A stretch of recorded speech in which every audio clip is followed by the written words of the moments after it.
नमस्कार, Shivalik online classes में आपका एक बार फिर से स्वागत है। हम डिस्कस कर रहे हैं हिंदी ग्रामर की क्वेश्चन सीरीज और आज है इसका 5वां वीडियो। तो चलिए शुरू करते हैं। आज का पहला सवाल, वाक्यांशों के लिए एक सही शब्द चुनिए। स्त्री जो कविता रचती है कहलाती है कवि, कवित्री, कुमारी या कर्मठ। तो स्त्री जो कविता रचती है कहलाती है आपकी कवित्री। देखिए, कवित्री शब्द जो है ये काफ़ी फ्रिक्वेंटली पूछा जाता है शुद्ध वर्तनी के रूप में।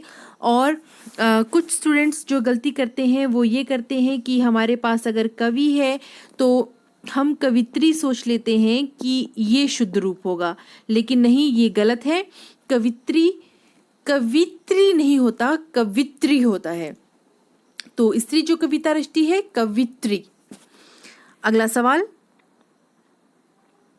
विलोम शब्द चुनिए आस्था का। अनास्था, वैमनस्यता, अंधविश्वास या अविश्वास। तो आस्था का विलोम शब्द होता है अनास्था। वैमनस्य होता है आपका शत्रु, तो वैमनस्यता हुआ शत्रुता। तो इसका विलोम शब्द होगा आपका मैत्री या सौमनस्यता। अंधविश्वास का विलोम शब्द होगा आपका तथ्य। अगर कोई अंधविश्वास करता है तो उसके अपोजिट वाला व्यक्ति आपसे तथ्य मानेगा, तत्व ज्ञान लेगा, वास्तविकता जानेगा। अंधविश्वास का विलोम शब्द होगा आपका विश्वास। अगला सवाल, वाक्यांशों के लिए एक सही शब्द चुनिए। जिसे जीता ना जा सके क्या कहलाता है? अनंत, अगाध, अगेय, अजेय। तो जिसे जीता ना जा सके वो होता है आपका अजेय। अनंत, जिसका कोई अंत ना हो कहलाता है अनंत। अगाध, अगाध होता है आपका अथाह। अथाह यानी बहुत अधिक, जो सीमा से परे हो, वो कहलाता है अगाध। अगेय, अगेय जो गाया ना जा सके। और अजेय, जिसे जीता ना जा सके। चलते हैं अगले सवाल की तरफ। सभा में जनता की आवाज सुनी जा रही थी। में जनता है व्यक्तिवाचक संज्ञा, जातिवाचक संज्ञा, भाववाचक संज्ञा या इनमें से कोई नहीं। यहाँ पे थोड़ा सा आपका टाइपिंग में मिस्टेक है, इनमें से कोई नहीं होगा। तो जनता अगर आप देखें तो जनता वैसे आती है आपकी समूहवाचक संज्ञा में, समूहवाचक संज्ञा में, क्योंकि जनता देखा जाए तो समूह है लोगों का। लेकिन अगर आपको ऑप्शंस में समूहवाचक संज्ञा नहीं नजर आ रहा है तो आपने डायरेक्टली इनमें से कोई नहीं पर नहीं आना है। समूहवाचक संज्ञा जो है वो आपकी जातिवाचक संज्ञा के अंतर्गत आती है। जातिवाचक संज्ञा के अंतर्गत समूहवाचक और द्रव्यवाचक, ये दो संज्ञाएं आती हैं। तो जनता कौन सी संज्ञा है? वैसे तो ये समूहवाचक संज्ञा है, लेकिन समूहवाचक संज्ञा भी आपकी जातिवाचक संज्ञा के अंतर्गत आती है। देखते हैं अगला सवाल। श्री गणेश शब्द का विलोमार्थी शब्द क्या है? पूजा, मध्य, प्रारंभ, इतिश्री। तो श्री गणेश का अर्थ होता है किसी काम की शुरुआत होना, तो इसका विलोम होगा इतिश्री यानी कि कार्य की समाप्ति। देखते हैं अगला सवाल। विलोम शब्द चुनिए गंभीर का। ऑप्शन है शरारती, उत्पाती, वाचाल, तर्क। तो गंभीर का विलोम शब्द होता है आपका वाचाल। शरारती का विलोम होगा शरीफ, उत्पाती का भी लगभग शरीफ ही होगा, तर्क का विलोम होगा अस्तर्क। तो गंभीर का विलोम शब्द होगा वाचाल। देखते हैं अगला सवाल।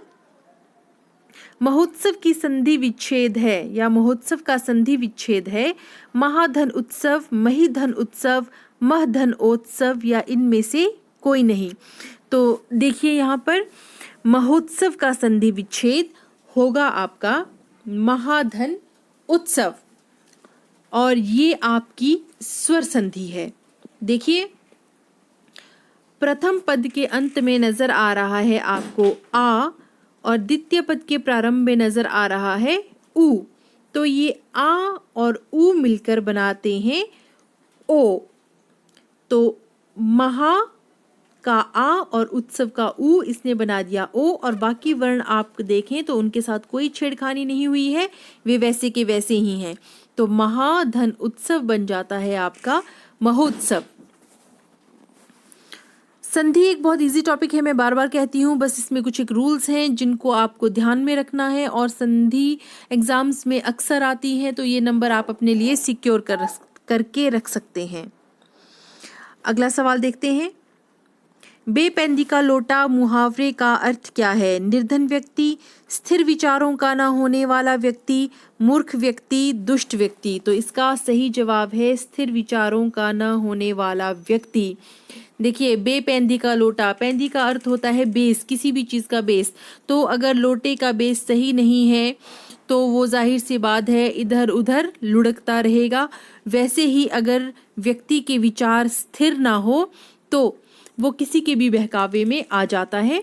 तो बेपेंदी का लोटा, स्थिर विचारों का न होने वाला व्यक्ति। देखते हैं आज का सेकंड लास्ट सवाल। संप्रति का अर्थ क्या है? पुत्र, प्रेषक, वर्तमान में या प्रतिलिपि। तो संप्रति का अर्थ होता है आपका वर्तमान में, यानी कि प्रेजेंट। पुत्र का अर्थ आप जानते हैं। प्रेषक का अर्थ होता है सेंडर, सेंडर यानी भेजने वाला। और प्रतिलिपि का अर्थ होता है कॉपी, यानी कि कोई चीज़ अगर आपने लिखी गई है उसकी नकल को कहा जाता है प्रतिलिपि। देखते हैं आज का अंतिम सवाल।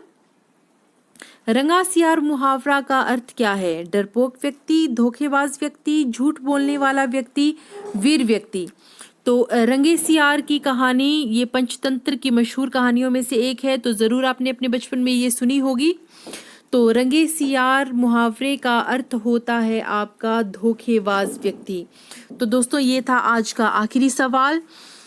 तो अगर आपने अब तक हमारे चैनल को सब्सक्राइब नहीं किया है तो प्लीज़ हमारे चैनल को सब्सक्राइब करें, वीडियोस को अंत तक देखें, उन्हें पसंद आने पर लाइक करें या अपने विचार रखें कमेंट बॉक्स में, और वीडियोस को ज़्यादा से ज़्यादा शेयर करें। जल्द ही आपके सामने हाजिर होंगे एक और वीडियो के साथ। तब तक के लिए धन्यवाद।